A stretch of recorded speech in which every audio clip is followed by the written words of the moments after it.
Hoxe é o Día da Seguridade e Saúde Laboral.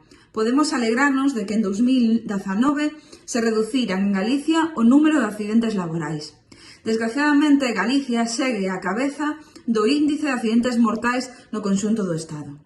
Durante esta legislatura, o Partido Popular votou sistemáticamente en contra de todas as propostas que fixemos en materia de seguridade e de saúde laboral, algunhas adicadas a previr os riscos da exposición á sílice cristalina, o amianto ou o radón.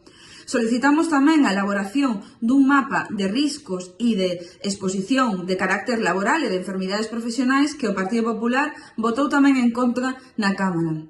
Creemos que a prevención e a protección que temos agora mesmo é insuficiente e os datos están en riba da mesa.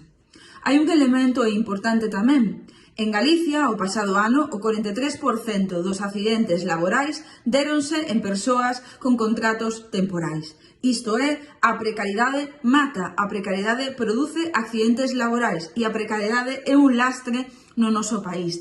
Desde Esquerda Unida lembramos tamén hoxe a todas as traballadoras e traballadores que nesta situación de exposición ao coronavirus seguen carecendo na nosa comunidade autónoma de equipos de protección individual suficientes e de test para determinar a súa situación, fundamentalmente todas aquelas persoas que traballan no sector dos coidados, e reclamamos á Xunta de Galicia que dote deses medios, que se coordine co resto de administracións e dende logo que comece a traballar para reducir o número de accidentes laborais no noso país.